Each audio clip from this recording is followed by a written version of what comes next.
Voici à Morondave. C'est une ville de 150 000 habitants sur la côte ouest de Madagascar. C'est notre base arrière. Et c'est aussi la ville des cyclopous et des tricycles motorisés, les fameux tuk-tuk. Pour rejoindre le village d'Ankev, où nous nous rendons, il y a deux possibilités. Soit la piste avec un 4x4, c'est praticable 6 mois par an, ou bien une autre option qui est plus rude, c'est la pirogue à voile, 5 à 6 heures, et ça c'est praticable toute l'année.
Ankev-sur-Mer mérite bien son nom.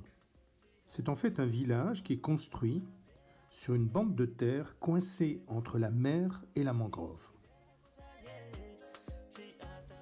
La mangrove, c'est à la fois la limite du village, mais c'est aussi un trait d'union avec la forêt.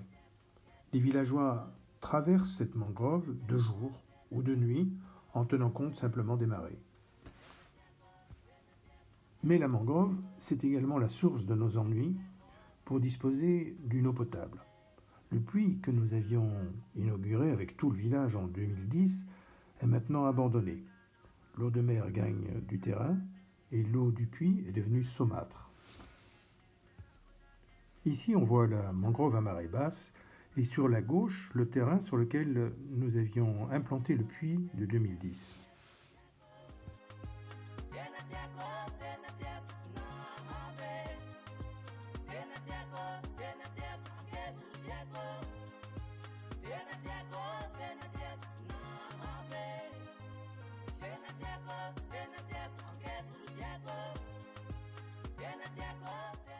Les villageois ont creusé, au-delà de la mangrove, un nouveau puits.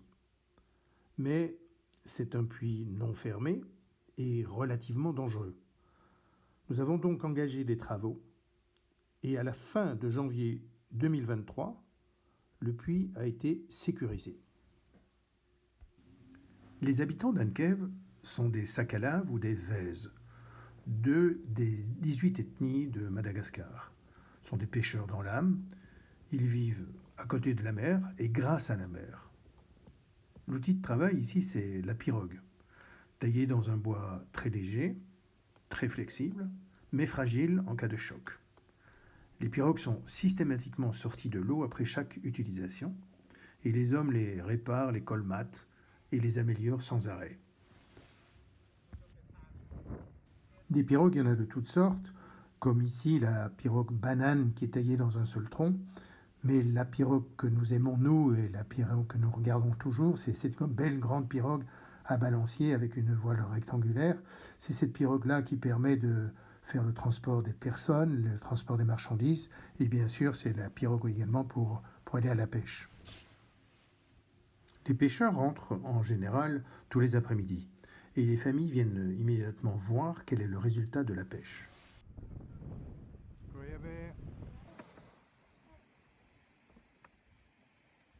Malgré la proximité de la mer, les gens sont dans une grande précarité alimentaire. Ils se lèvent le matin sans vraiment savoir s'ils vont trouver de quoi manger dans la journée. Ceux qui n'ont pas de pirogue utilisent des moustiquaires pour essayer d'attraper des petits poissons, une petite friture, dans la mangrove. Et là, on voit les enfants qui courent au devant des moustiquaires pour essayer de forcer les poissons à prendre la bonne direction.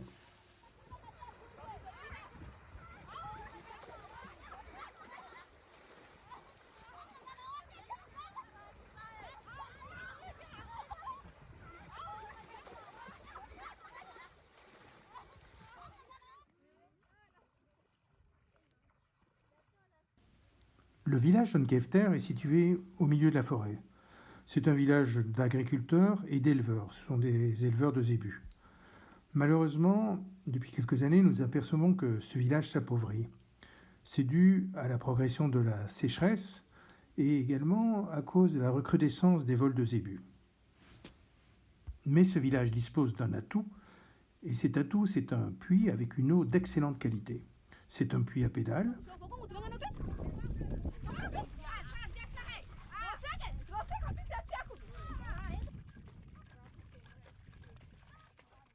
Et on voudrait démultiplier son impact en installant à côté de ce forage un château d'eau qui alimenterait une future distribution d'eau et notamment qui alimenterait en premier un potager qu'on veut installer sur la place centrale du village et qui permettrait aussi de relier le hameau d'Ansalois qui est à 900 mètres et qui a pour le moment une eau de mauvaise qualité. Et voici le village d'Ansalois. C'est un village qui ressemble très fort à celui d'Ankefter. Les enfants de ce village vont du reste à l'école à Ankefter, à côté, à 900 mètres. Mais le problème du village, c'est donc la qualité de son eau. Et c'est pour ça qu'on voudrait faire aboutir ici une conduite qui viendrait d'Ankefter et qui amènerait de l'eau vraiment de bonne qualité ici dans le village.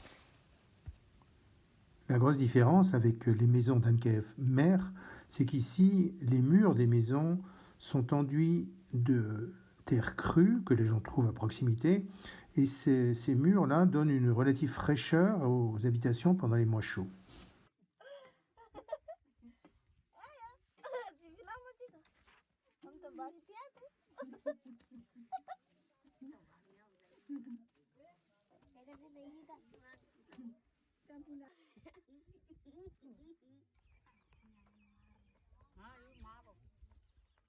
Tout autour du village, il y a une grande quantité de baobabs.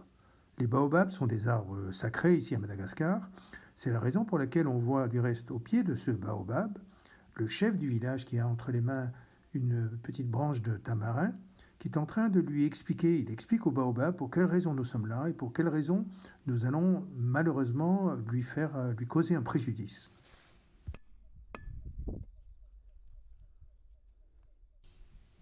En fait, c'est moi qui suis la cause de ce trouble, puisque j'ai demandé à ce villageois qui a le t-shirt rouge de me montrer quelle était la technique qu'il utilisait pour monter en haut d'un baobab. C'est une opération excessivement rare, puisqu'elle est uniquement motivée par l'idée d'aller chercher du miel lorsqu'il y a un essaim d'abeilles qui s'est réfugié en haut d'un baobab. Autrement, il n'y a aucune raison de monter en haut du baobab, puisque les fruits du baobab, qui sont des fruits très recherchés, tombent naturellement au pied du baobab.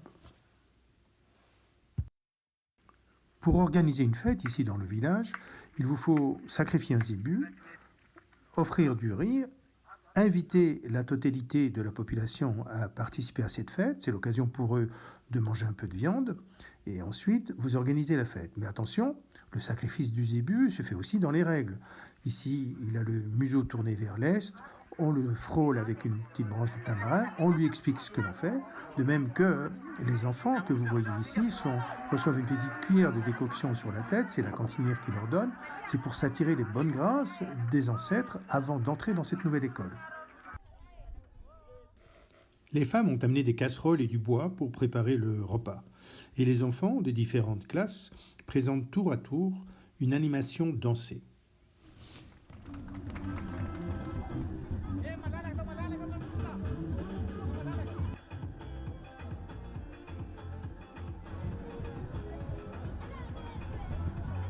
Mais nous, on rajoute à ce schéma de fête traditionnelle une épreuve sportive réservée aux femmes. Ces femmes qui, toute l'année, portent de lourdes charges sur la tête et parfois sur de longues distances. C'est donc une course relais, prétexte à quelques rigolades, mais une course acharnée malgré tout.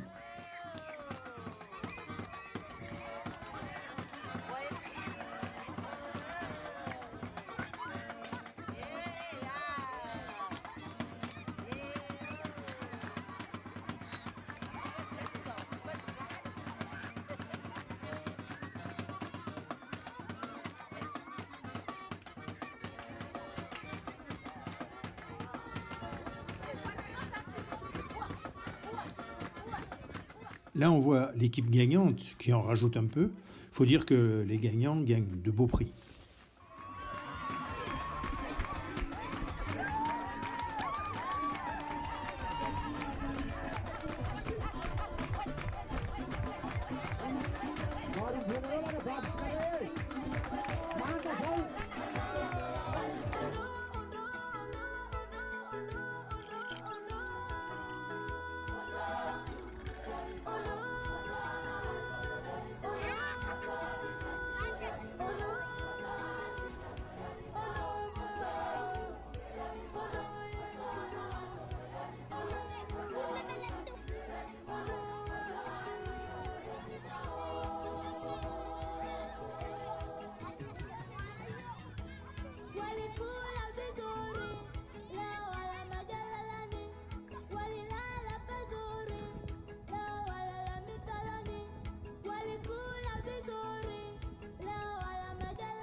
Si on regarde le budget de l'an dernier, on voit que c'est l'éducation qui a la plus grosse part.